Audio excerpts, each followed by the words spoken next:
आज की ये कहानी तो दोस्तों की गहरी दोस्ती पर है। एक का नाम आदि था और एक का नाम मानव। दोनों दिन भर साथ रहते थे और खूब मस्तियाँ किया करते थे।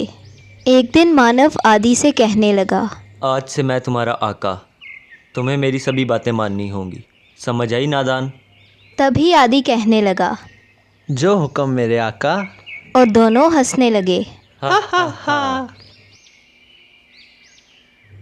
एक सुबह ऐसा हुआ कि दोनों जंगल में गाना गाते जा रहे थे। ये दोस्ती हम नहीं तोड़ेंगे। तभी दूर उनको पिज़्ज़ा का एक स्लाइस दिखा। दोनों खुश हो गए और मानव आदि से कहने लगा, आदि तुम आहिस्ता चलते हो, इसीलिए मैं जाकर पिज़्ज़ा का स्लाइस उठा लेता हूँ ताकि उसे कोई और ना ले ले। आदि इस बात पर राज़ी हो गया और मानव जल्दी से पिज़्ज़ा के स्लाइस की तरफ जाने लगा। वहीं आदि आहिस्ता आहिस्ता आने लगा।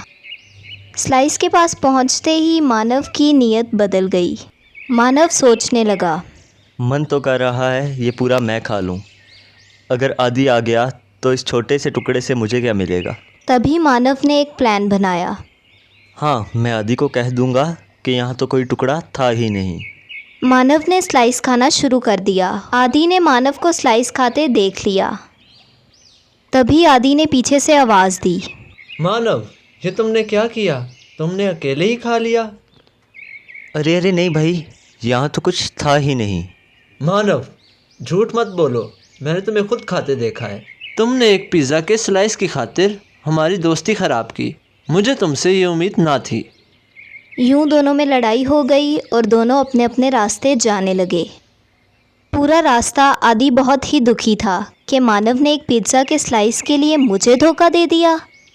आदि चुपचाप अपने घर चला गया और कुछ दिन तक उसने मानव की बिल्कुल खबर न ली। दिन बीतते चले गए और दोनों दोस्त बिल्कुल भी ना मिले, ना ही एक दूसरे की खबर ली। तभी एक दिन गोलू सिंह आदि के घर आया। गोलू सिंह ने आदि के घर पहुंचते ही उसे आवाज़ें देना शुरू कर दी। जो ही आदि बाहर आया तो गोलू सिंह ने उसे बताया कि मानव की तबीयत बिल्कुल ठीक नहीं। ये तुम क्या कह रहे हो? सच में मानव की तबीयत खराब है? तभी आदि परेशानी में तुरंत मानव के घर की तरफ भागा।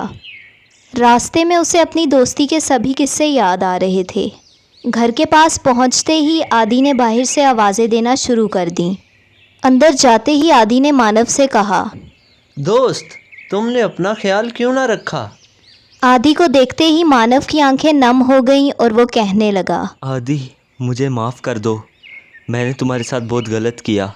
मैं इस बात पर बहुत शर्मिंदा हूँ। और दोनों फिर से दोस्त बन गए। यूं ही कुछ दिन आदि ने मानव की बहुत खिदमत की और मानव बिल्कुल तंदुरुस्त हो गया और दोनों फिर से अपनी मस्तियों में मगन हो गए। ये दोस्ती हम नहीं तोड़ेंगे।